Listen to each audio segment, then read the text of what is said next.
Kinabukasan, nagising si Rigor noong makaamoy ng mabangong samyo ng kape. Noong sumilip siya sa kusina, ay nakita niyang naroon ang kanyang ninong Magno. Nagtitimpla ito ng kape.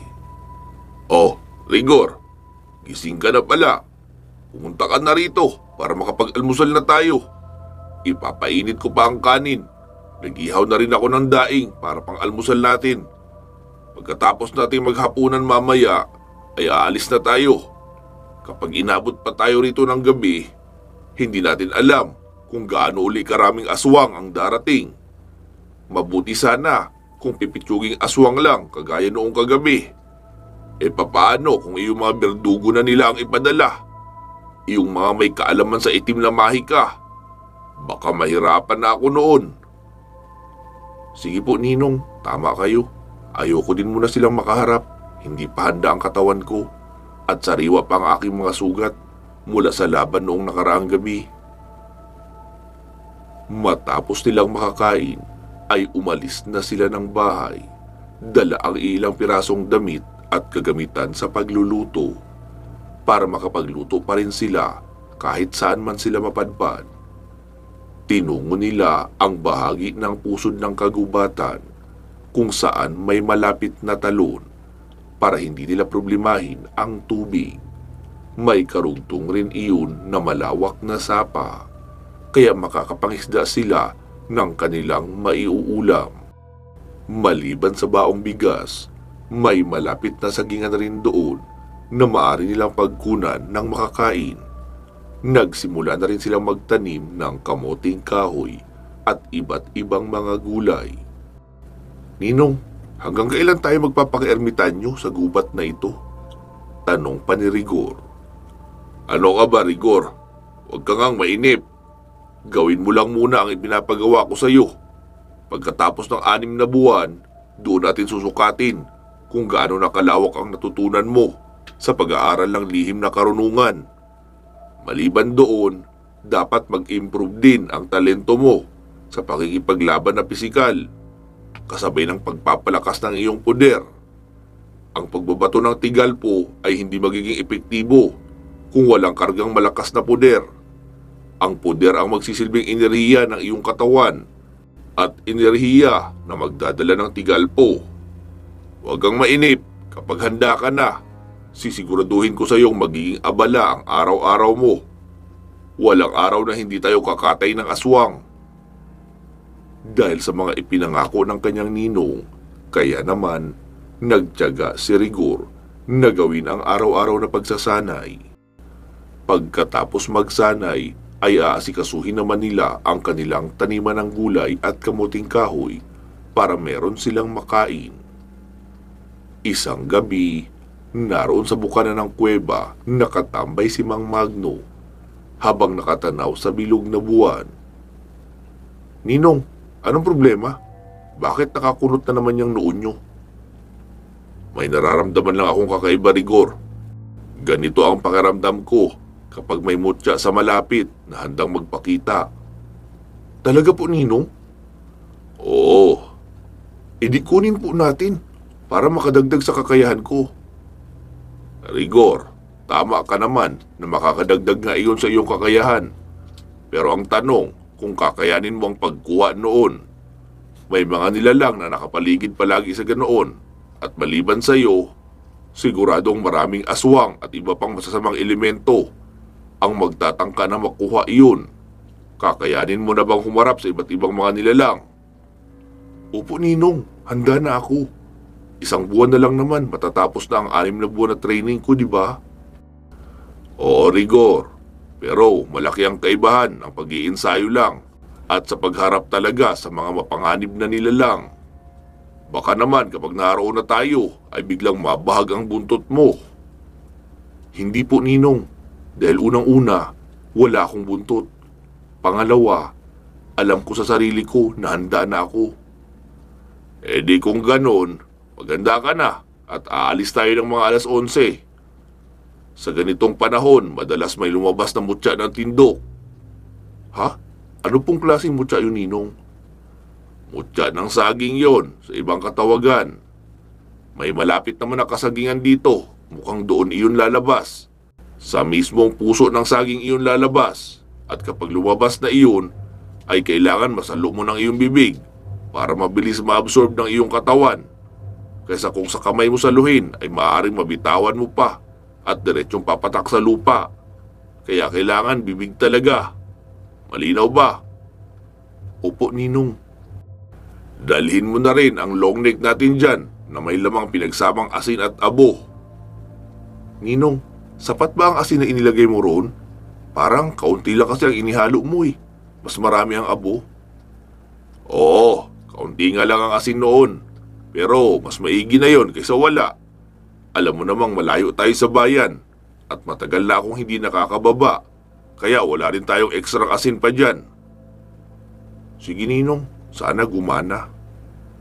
Noong sumapit na ang alas 11 ng gabi, ay sinimulan na nila ang paglalakad upang hanapin ang puno ng saging na maglalabas ng mutya ng tindo. Ninong, bakit kakaibang aura sa paligid? Parang maginaw na nakakapangilabot. Sinagot naman siya ng kanyang ninong. Ibukas mo ang iyong ikatlong mata. Alam mo na ang orasyon para sa pagbubukas at pagsasara noon, di ba? Opo, Ninong. Saglit silang huminto para gawin iyon ni Rigor. Binanggit niya ang pambukas na susing orasyon sabay pumikit. Noong imulat niya ang kanyang mga mata, ay bigla siyang napaatras. Hinawakan naman siya agad ni Mang Magno sa braso. Easy ka lang, bata.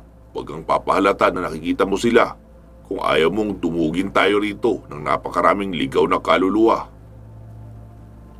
Teka, Ninong, anong ginagawa nila rito? Huwag mo sabihin hinahanap din nila ang tindo. O, Rigor, ganun na nga. Ang mga ligaw na kaluluwa ay mga kaluluwang sinadya na hindi tumawid sa kabilang buhay dahil sa kung ano-anong dahilan.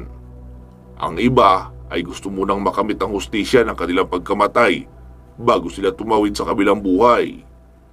Ang iba naman ay may kayamanan na ayaw talikuran. Meron ding iba na ayaw iwan ang pamilya, kaya mas minabuti nilang takasan ang kanilang sundo.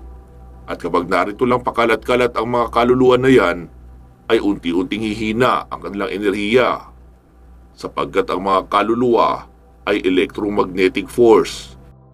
At habang tumatagal ang panahon ng kanilang paglalagi sa mundong ito sa inyong kaluluwa, ay hihina unti-unti ang kanilang magnetic force hanggang sa tuluyan na lang silang maglaho. Wala na yung ganon. Hindi na pupunta sa langit, sa impyerno o sa kabilang buhay.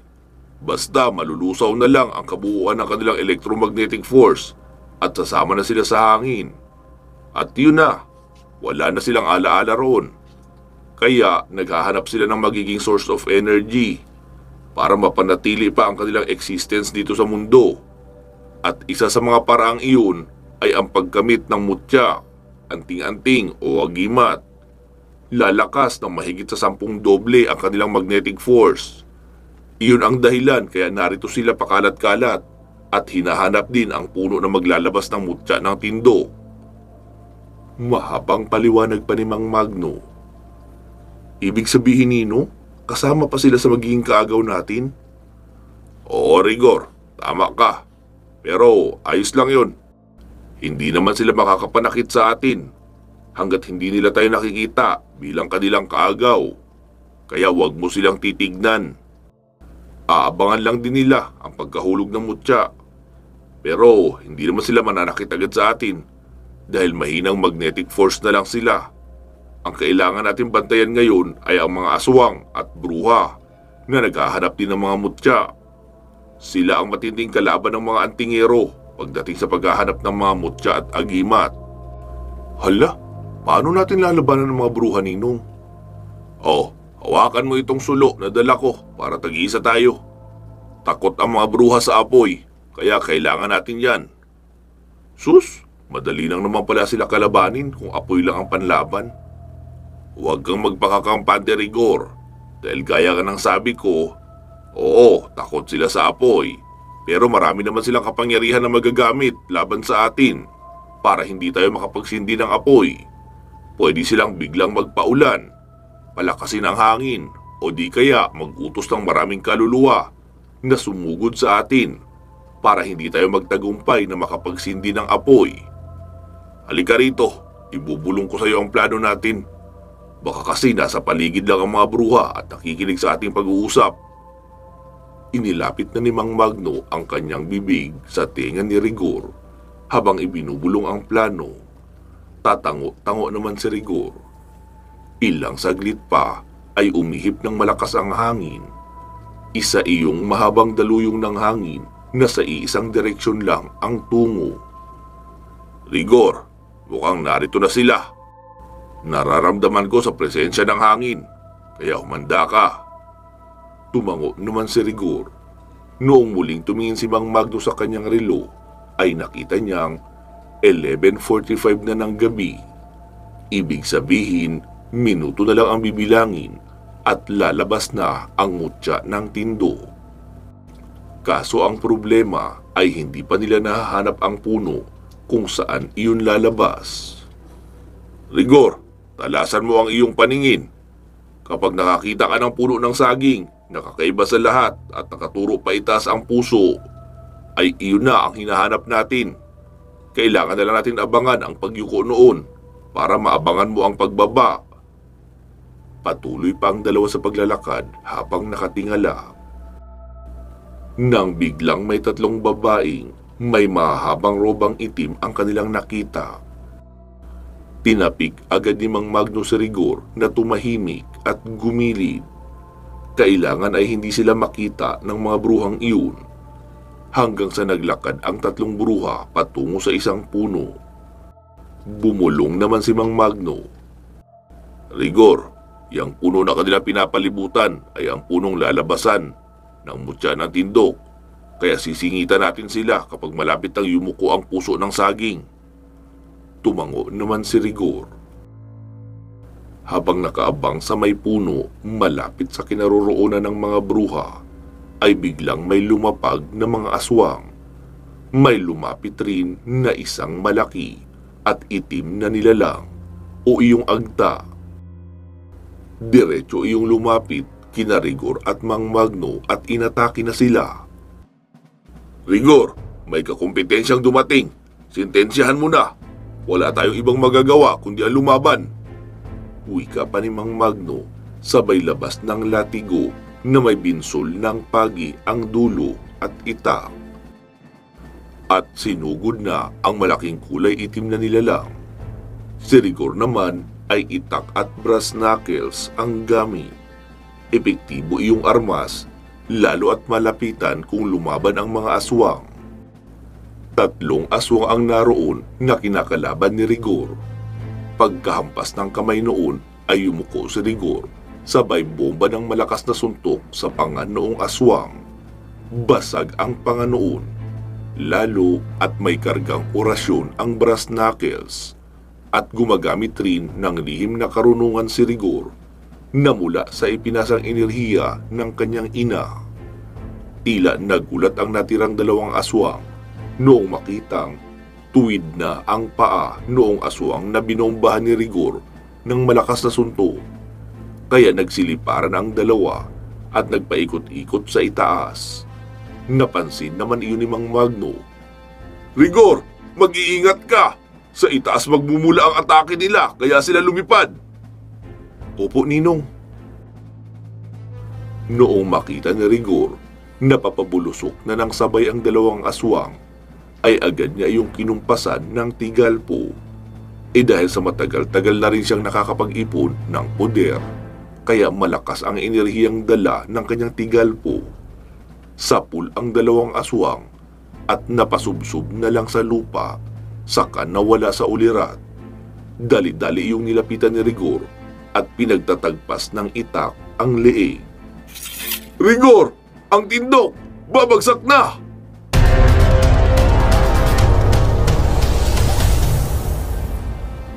Sigaw pa ni Mang Magno. Pagkalingon ni Rigor sa puno ng saging, ay naroon na nakatingala ang isa sa mga bruha. Ang dalawa naman ang nagsisilbing bantay para walang makaistorbo sa kasama nila na siyang sasalo ng mutya ng tindok. Dahil sa alam ni Mang Magno na mahihirapan si Rigor na maagaw ang mutya ng tindok kung may dalawa pang bruha na nakabantay, kaya binilisan niya na ang pakikipaglaban sa kaharap na malaking nilalang. Tumalon siya ng mataas, sabay hataw ng latigo patungo sa liig noong itim na nilalang. At ginamit ang sariling bigat para mahila iyon pa ibaba. Noong papabulusok na sa kanya ang nilalang ay buong puwersa niyang isinaksak ang mahabang itak na siyang naging dahilan upang bawian iyon ng buhay at maglaho. "Rigor! Ang mga sulo!" Sigaw pa ni Mang Magno. Bitbit naman iyon ni Rigor at inihagis kay Mang Magno ang isa. Nauna na siyang lumapit sa kinaroroonan ng mga bruha. Agad namang kumumpas ng sator ang dalawa. Itinarak ni Rigor ang kanyang itak sa lupa at doon kumapit habang nakaluhod. Ginamit niya ang poder at umusal ng orasyon para magbigay sa kanya ng proteksyon sa katawan upang hindi siya tablan ng sator ng kalaban. Naramdaman lang ni Rigor ang mainit na hangin na dumampi sa kanya at pagkalihis noon ay dali-dali siyang tumayo, sabay sindi ng sulo at idiniin sa dalawang bruha. Iniwan niya muna ang kanyang itak na nakatarak sa lupa para malaya niyang magamit ang kanyang kamay sa pagsisindi ng sulo.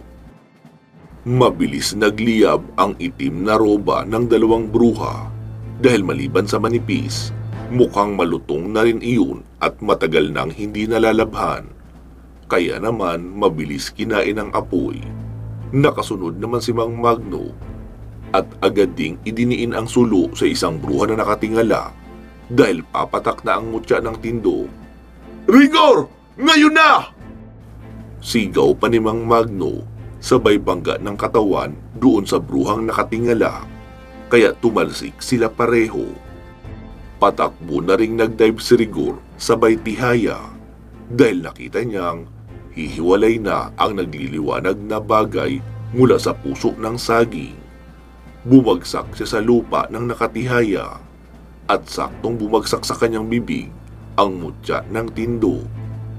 Naramdaman niya ang isang malamig na bagay na dumaan sa kanyang lalamunan. Tapos ilang saglit pa ay naging kalmado na ang kapaligiran. Nawala na rin ang tatlong bruha. Ang huling pagkakita nila sa mga iyon, noong nagtatakbo ang mga iyon papalayo dahil nag-aapoy ang kanilang kasuotan. "Rigor! Gumawa ka na agad ng bilog para sa proteksyon natin!" Wika pa ni Mang Magno habang iniaangat ang hawak na bote na may lamang abo at asin. Agad bumangon si Rigor at kinuha kay Mang Magno ang botelyang may asin at abo. Gamit iyon ay gumawa siya ng katamtamang bilog, nakakasya lamang silang dalawa. Noong matapos ay pumasok na silang dalawa sa loob ng bilog. Ilang saglit pa ay nakikita na nila ang mga kaluluwa na papalapit sa kanila. Iba't iba ang itsura ng mga iyon. May mga duguan. Ang iba ay may kulang na parte ng katawan. Meron ding mga walang ulo. At ang iba ay kulay itim na at mga galit na galit. Mabuti na lang dahil nakagawa sila ng proteksyon, kaya hindi sila malapitan ng mga iyon. "Grabe, Ninong, ang dami nila oh." "Oo nga anak, kaya naghanda talaga ako ng panggawa natin ng bilog. Hindi naman natin malalabanan ang mga iyan dahil para lang iyang mga hangin. Pero ang problema, dahil sila, kaya nila tayong saktan. Kapag nahawakan ka niyan sa dibdib, ay kakayanin nilang ipasok ang kanilang kamay hanggang sa puso at papahintuin ang pagtibok. E di tigok na tayo noon." "Hala, grabe pala Ninong no. Mabuti na lang at naisip mo. E paano sila matatalo Ninong?"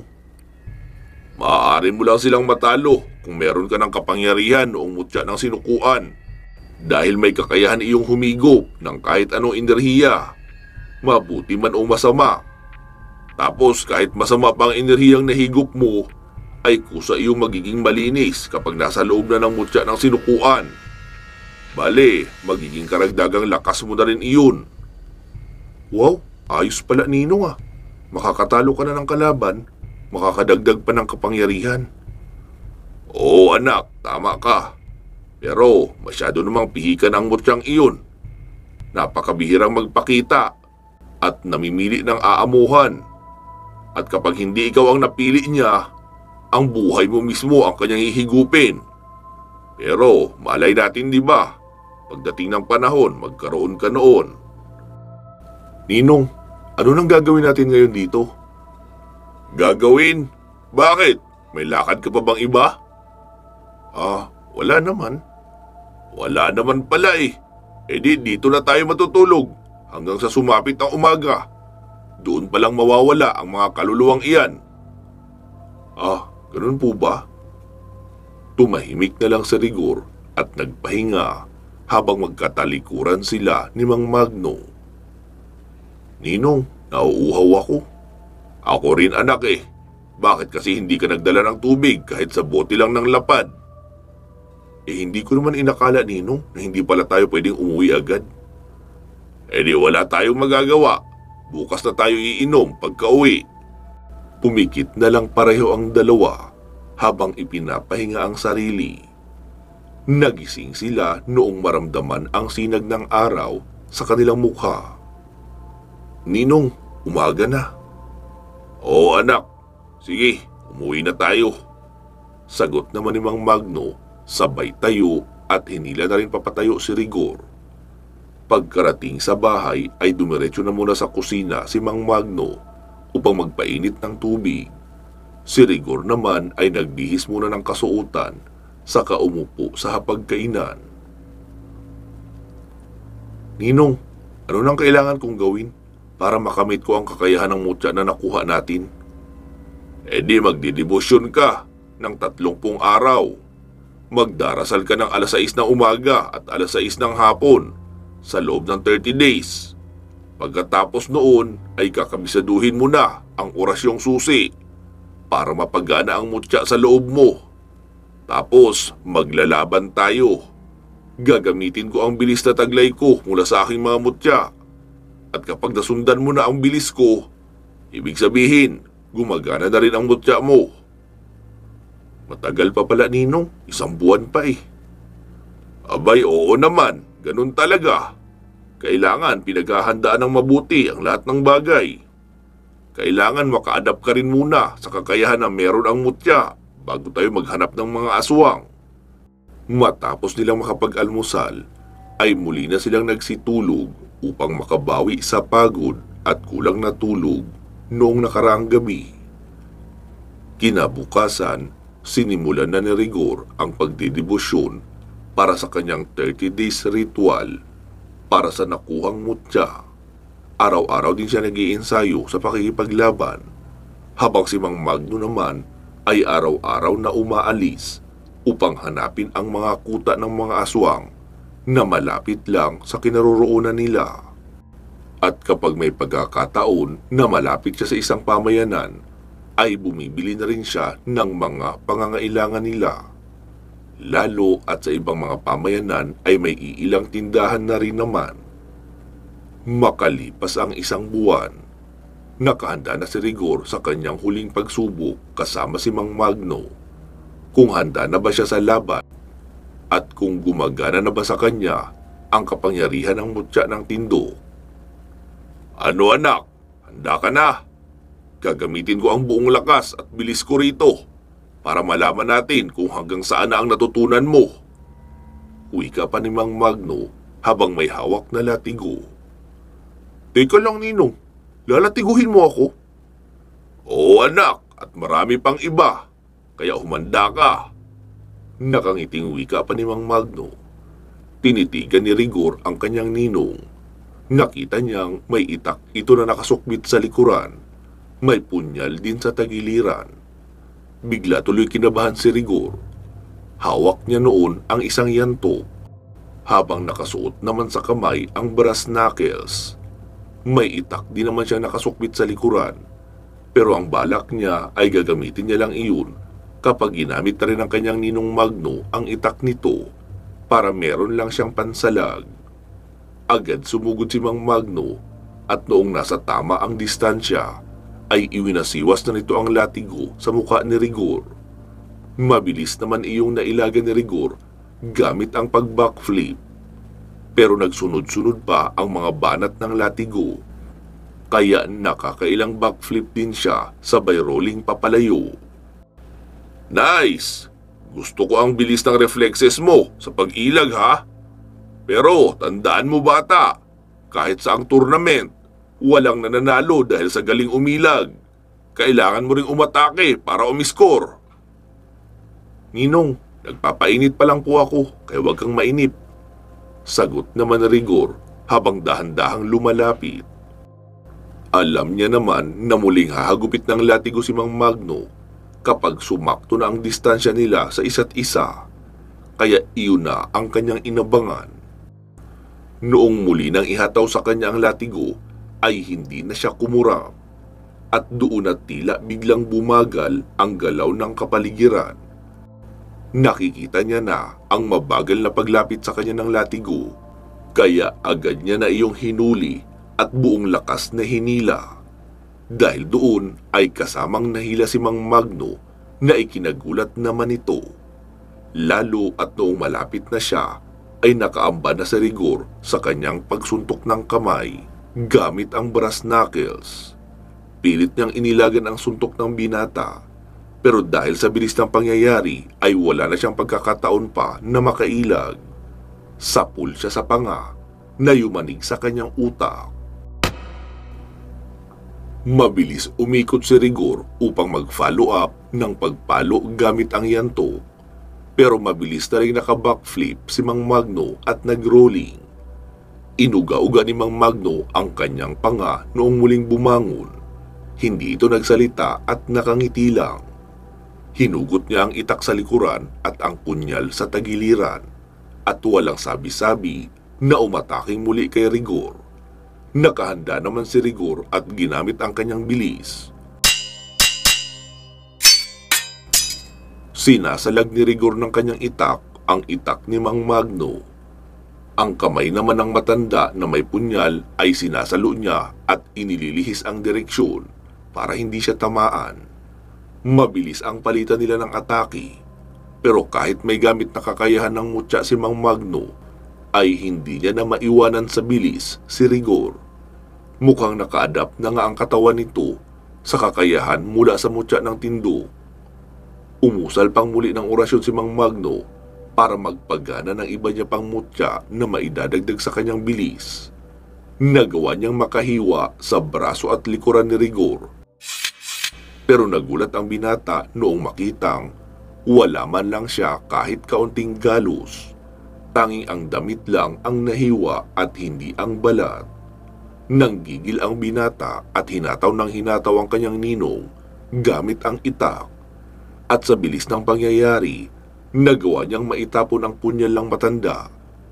Pinalo niya rin ang likuran ng itak ang kamay noon na may hawak din na itak.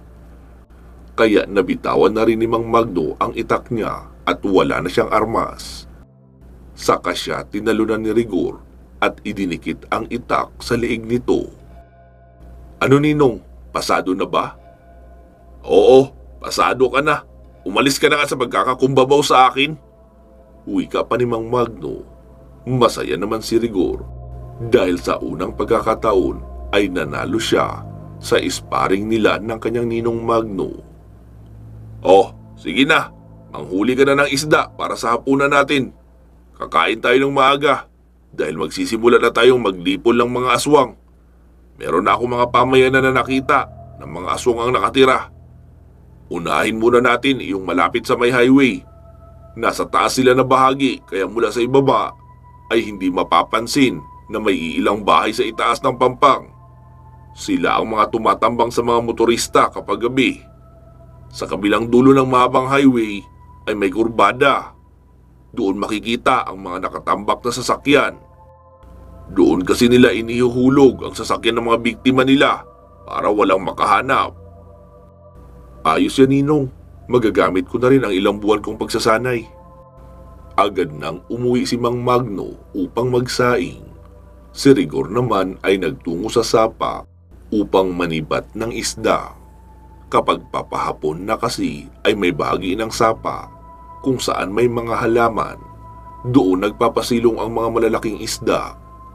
Sa tagal ng pananatili nila roon ay para lang silang may sariling fish pond. Kasi doon lang sila papana ng isda. Makakuha lang ng 2 piraso ay ayos na. Malalaki rin naman kaya sakto na sa kanila kahit tag-1 piraso lang. Pagka-uwi ni Rigor ay agad namang ipinaihaw ni Mang Magno ang isda at nang maluto ay kumain na rin sila kaagad. Pasado 7:00 ay binabagtas na nila ang daan papababa ng bundok. Makalipas ang mahigit 1 oras ay tanaw na nila ang 2 kabahayan na sinasabi ni Mang Magno na ginawang pugad ng mga aswang. Tahimik lang sila na nakakubli sa mayabong na puno habang nagmamasid sa ibaba.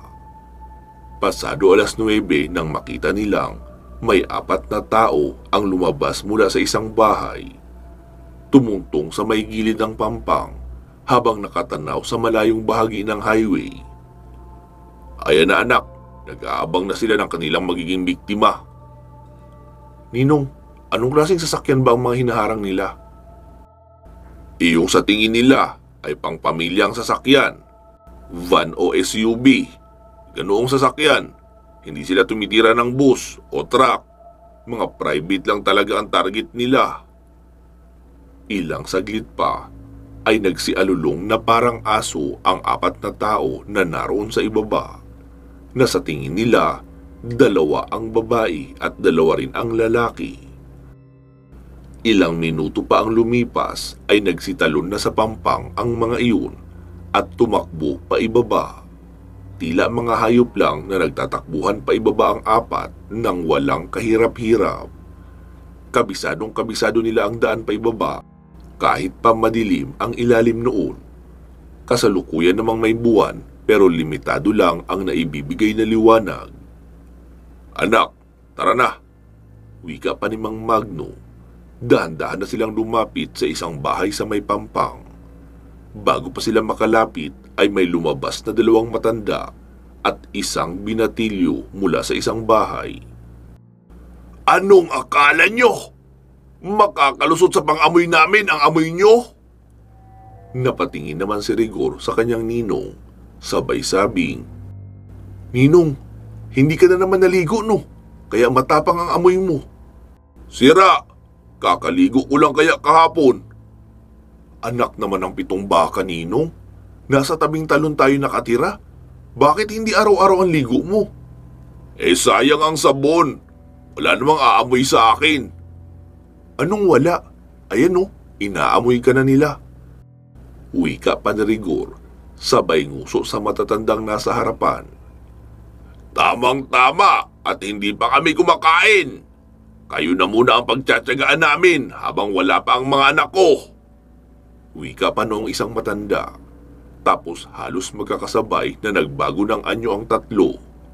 Ngumiti lang si Rigor. Ayos yan. Mas gusto ko talaga na nasa ganyang anyo kayo. Parang nakakakonsensya kasi kayo patayin kapag nasa anyong tao eh. Hindi na sumagot ang 3 at agad nang dumaluhong kay Rigor at Mang Magno.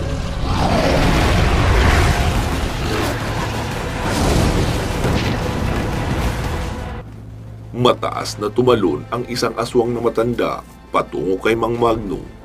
2 naman ang lumusob kay Rigor. Inilabas ni Mang Magno ang kanyang latigo na kinabitan niya ng binsol ng pagi ang dulo. Sabay hataw sa aswang. Gumuhit iyon sa mukha at napasubsob pa nga ang nilalang sa puno dahil sa pag-ilag ni Mang Magno. Muling pumwesto ng nakaabang si Mang Magno at noong muling tumalon ang aswang ay nilatigo niya ng papulupot sa leeg ang hawak na latigo. Sabay buong puwersang hinila. At noong papadaga na sa kanya ang aswang ay mabilis niyang inilabas ang hawak na itak at tinagpas ang leeg. Gumulong sa lupa ang ulo noon. Sa bahagi naman ni Rigor ay patakbong sumugod sa kanya ang aswang. Patakbo niya na ring sinalubong at pagtalon noon ay tumalon na rin siya, sabay suntok ng malakas sa panga ng aswang habang nasa ere sila. Pagkabagsak ng aswang sa lupa ay bali na ang liig at basag pa ang panga. Hindi lang iyon simpleng suntok. Ang kamay niya ay may brass knuckles. Ang brass knuckles niya naman ay may orasyon na nakaukit at si Rigor mismo ay pinagana na ang kakayahan ng tindo para sa lakas. Kaya hindi na nakakapagtaka na kayang bumasag ng panga sa isang suntok lang. Tila natigilan naman ang binatilyong aswang sa nakita. Nagsalita naman si Mang Magno. "Anak, tirahin mo na yan. Tandaan mo, wala sa plano natin ang mag-alaga ng aswang sa silong ng bahay." Nagsalita naman si Rigor. "Pasensya ka na, Brad. Wala ring silong ang bahay namin kaya hindi ka na pwedeng buhayin pa." Wika niya pa sabay kumpas ng kamay sa binatilyong nakaanyong aswang na rin at bigla na lang sumabog ang ulo noon. Tumayo sila Mang Magno at Rigor sa gilid ng pampang. Nakita nilang nakatingin sa kanilang direksyon ang 4 na nilalang na naroon sa may kalsada. "Ninong, alam kaya nila na patay na ang mga iniwan nila rito?" Sumagot naman si Mang Magno. "Eh di sabihin natin sa kanila. Malakas ang pangdinig ng mga aswang, di ba? Magagamit nila yon." "Oy, mga aswang! Kung hindi nyo na itatanong, patay na lahat ang iniwan yung pamilya dito. Kinarni na namin. Kawawa naman sila kung hindi nyo ipaghihiganti, di ba? Maghihintay kami rito kung handa kayo maghiganti sa amin." Wika pa ni Mang Magno. Biglang nagsiangil ang 4 na aswang habang naroon sa ibaba ng kalsada at sa isang iglap ay nawala.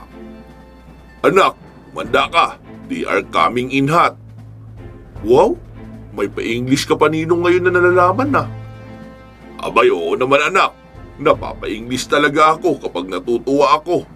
At masayang masaya ako ngayon dahil isa ka ng ganap na antingerong manunugis." Agad silang umatras noong mapansing naroon na sa ibabang bahagi ng pampang ang mga gumagalaw na dahon.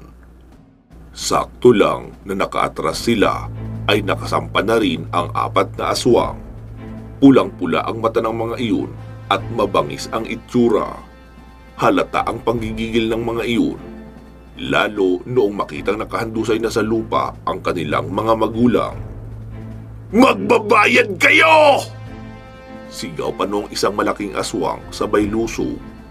Si Rigor naman ang sumalubong roon, pero hindi siya gumamit ng itak. Tinatapik niya lang ng malakas ang gilid ng braso noon sa bawat malakas na pagkalmot hanggang sa tadyakan siya ng aswang sa direksyon ng kanyang tiyan. Mabilis namang umikot sabay talon si Rigor at bumitaw ng isang malakas na roundhouse kick at sumampal sa muka ng aswang ang paa niya. Nahilo ang aswang at napasubsob. Babayuhin niya na sana ng malalakas na suntok, pero nakatalon na ang isa pang babaeng aswang at papabagsak na iyon sa kanya. Kaya mabilis niyang hinugot ang kanyang itak sabay talon pa itaas at sinalubong ang babaeng aswang sa ere. Sa gitnang bahagi ng katawan niya iyon hiniwa at sa sobrang lakas ng puwersa ay nahati sa gitna ang babaeng aswang. Napasigaw naman ang lalaking aswang na nakasubsob pa sa lupa. Agad iyong bumangon kahit nahihilo pa at sumugod na kay Rigor. Pagkalingon ni Rigor ay malapit na sa kanya ang pagkalmot noon, kaya hindi na siya nakailag. Pero hindi siya nakaramdam ng sakit noong dumampi sa kanya ang kalmot. Hindi rin siya nasugatan noon dahil may proteksyong dala ang hawak niyang mutya. Pagkalampas ng kalmot ay mabilis niyang inasinta ng suntok ang panganoon. Papalit-palit na suntok ang ibinigay niya sa mukha ng aswang. At noong magsawa ay binayo niya naman ang bodega na nagpapaungol sa aswang sa bawat tama ng malalakas na suntok. Pagkabagsak ng aswang sa lupa ay binayo niya na ng suntok ang ulo hanggang sa tuluyan ng mabasag. Si Mang Magno naman ay ini-enjoy ang paghagupit sa mga aswang gamit ang kanyang latigo. Inorasyonan niya iyon ng malakas na uri ng orasyon, kaya bawat pagtama noon sa katawan ng mga aswang ay hindi lang nasusugat, kundi umuusok pa na tila nagbabagang latigo ang tumatama sa kanila. Noong magsawa na rin sa kanyang ginagawa si Mang Magno, ay isa-isa niyang hinataw ng latigo ang liig ng mga aswang, saka pinaghuhugot na ng malakas, kaya pareho naman iyon na naputulan ng ulo. "Anak, sunugin mo na ang bahay nila," wika pa ni Mang Magno. Naghanap ng lampara sa loob si Rigor. Si Mang Magno naman ang humatak sa katawan ng mga aswang, papasok sa loob ng isang bahay para masama na sa pagsunog. Noong makita na nilang nagliyab na ang kubo, ay agad na rin nila iyong nilisan at bumalik sa kubong kanilang tinitirhan malapit sa isang kuweba sa may talon. Pansamantala muna natin puputulin dito ang ating kwento. Magsama-sama tayong muli sa kasunod nito. Bago po natin tapusin ang videong ito, ay pasalamatan muna natin ang ating mga major sponsors na sina Ma'am Aida Lasimet Calfe ng Qatar, Ma'am Connie Matias Narumi ng Japan, Ma'am Bernadette Arcalas ng Cooks Island, Ma'am Brittany ng Germany, at sa pinakabago nating sponsor na si Ma'am Rosemary Debrien. Maraming salamat po sa inyong suporta sa proyekto ng ating channel. Alam nyo naman siguro na may tinutulungan tayong mga bata para magkaroon din sila ng magandang kinabukasan. Naway patuloy pa kayong biyayaan ng ating puong may kapal at bigyan ng malusog na pangangatawan upang maipagpatuloy nyo rin ang pagtulong sa kapwa. Pinapasalamatan din po natin ang lahat ng mga naka-join sa ating channel membership. Maraming salamat din po sa inyong lahat. At sa ating mga tagapakinig, kahit like and comment lang po, ay ayos na rin iyon bilang tulong nyo sa ating channel. Kaya sana huwag nyo na rin ipagkait. Yun lang po, mag-iingat po kayo palagi at hanggang sa muli.